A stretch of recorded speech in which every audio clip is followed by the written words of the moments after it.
Я всех приветствую. Ассаламу алейкум всем автохтонным народам нашего Кавказа.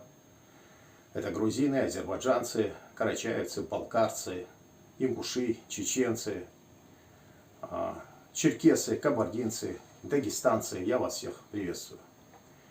У меня есть важная информация для ингушей, для ингушского народа.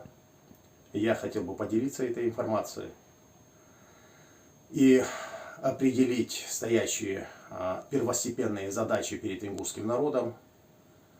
Когда я говорю ингушский народ, я говорю об истинных патриотах ингушской нации. Я вас отдельно приветствую. Вы есть, вы рядом, и я вами горжусь. Информация касательно первостепенных задач, которые стоят перед нами, перед ингушами. Это возвращение насильственно отторгнутых ингушских территорий, незаконно переданных и находящихся под юрисдикцией Северной Осетии, это город Владикавказ и пригородный район Западной Ингушетии. Вторая первостепенная задача, стоящая перед нами, это перевести в категорию геноцида так называемый осетино-ингушский конфликт, который был осенью 1992 года. Категорию осетино-ингушский конфликт ему определил Следственный комитет и Генпрокуратура Российской Федерации. Я считаю, что на самом деле был геноцид ингушей пригородного района и города Владикавказ. В этом нет никаких сомнений. А хорошая новость заключается в том, что грузинская сторона добилась того, чтобы через Европейский суд, что мы и собираемся сделать, мы, это я при вашей поддержке, с помощью Всевышнего сделаю все возможное, чтобы добиться того, чтобы геноцид, этническая чистка ингушей пригородного района была переведена через Европейский суд по правам человека в категорию геноцида, что и было. Мы должны за это бороться, это титанический труд, и мы будем трудиться, мы обязательно этого добьемся. В этом и заключается хорошая новость. Грузинская сторона этого добилась.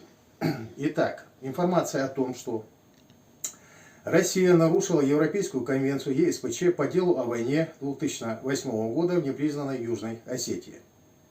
Эта информация есть в открытом доступе. Признание этих нарушений Большой палатой суда подтверждает, что Россия провела этническую чистку грузин во время войны августа 2008 года. Страсбургский суд разделил позицию Грузии и признал ответственность России за пытки, бесчеловечное, унижающее достоинство обращения с грузинскими военнопленными и гражданскими лицами.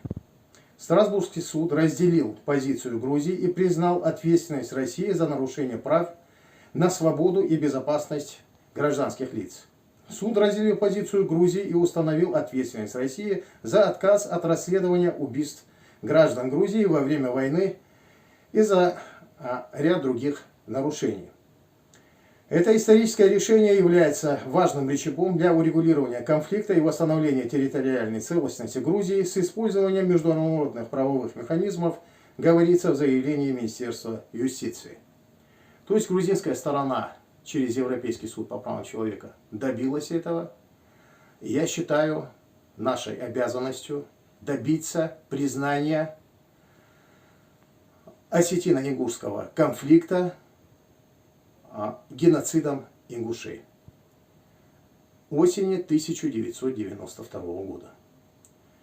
Я сделаю все возможное, чтобы северо- и юго-осетинские бандформирования, которые участвовали и являются виновниками геноцида ингушей в Северной Осетии, в пригородном районе и городе Владикавказ в 1992 году,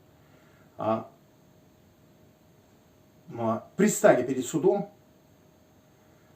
и командиры ихние, которые отдавали преступные приказы своим подчиненным, были признаны военными преступниками. Хорошая новость, вы поняли, заключается в том, что Грузия добилась этого, и у нас есть все шансы добиться того же самого. Я нам желаю удачи, успехов. С помощью Всевышнего мы обязательно восстановим справедливость, историческую справедливость, вернем наши исконно ингушские территории, историческую родину нашу. Территория Ингушетии начинается от Дарьяла и заканчивается Кабардинским Моздоком. Я говорил, говорю и буду говорить. Удачи, до новых встреч.